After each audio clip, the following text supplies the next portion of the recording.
What if I told you the reason you feel lost is because you are living someone else's wisdom? More than a century ago, Siddhartha by Hermann Hesse told the story of a young man who rejected perfection. Siddhartha had everything: intelligence, discipline, respect, a clear spiritual path waiting for him.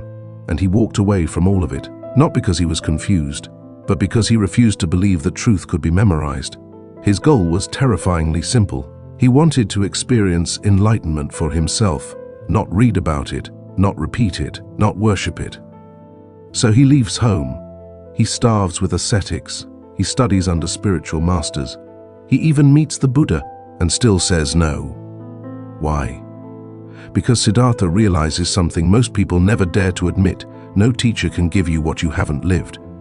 And when spirituality fails him, he dives into the opposite extreme: money, pleasure, desire, ego. He loses himself completely. Only then does he begin to understand. This is not a book about becoming holy. It is a book about destroying every illusion you cling to.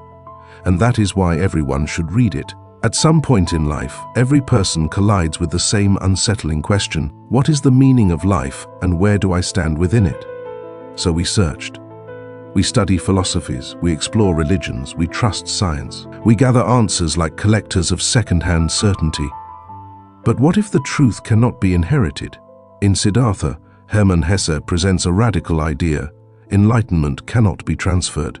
Not through doctrine, not through admiration, not even through the greatest teacher alive.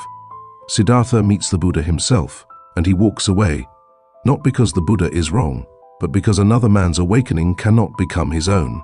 This is the central tension of the novel. Wisdom can be taught, but truth must be lived. So Siddhartha makes a dangerous decision. He refuses to follow anyone. He becomes his own disciple. And before he can understand the world, he realizes something far more difficult. He must first descend into the depths of himself.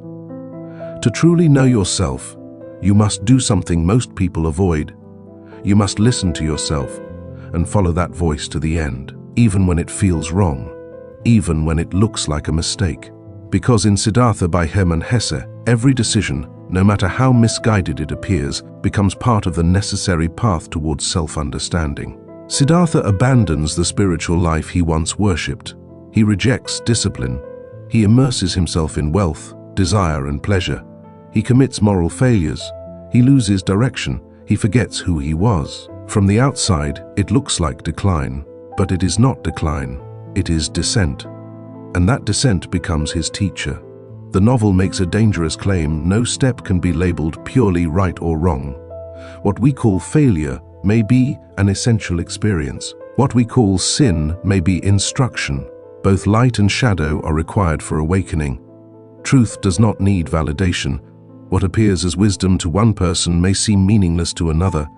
And even if someone discovers profound insight and follows it for a lifetime, they still cannot transfer it intact to another human being. Because wisdom can be described, it cannot be delivered. Each person must earn it alone.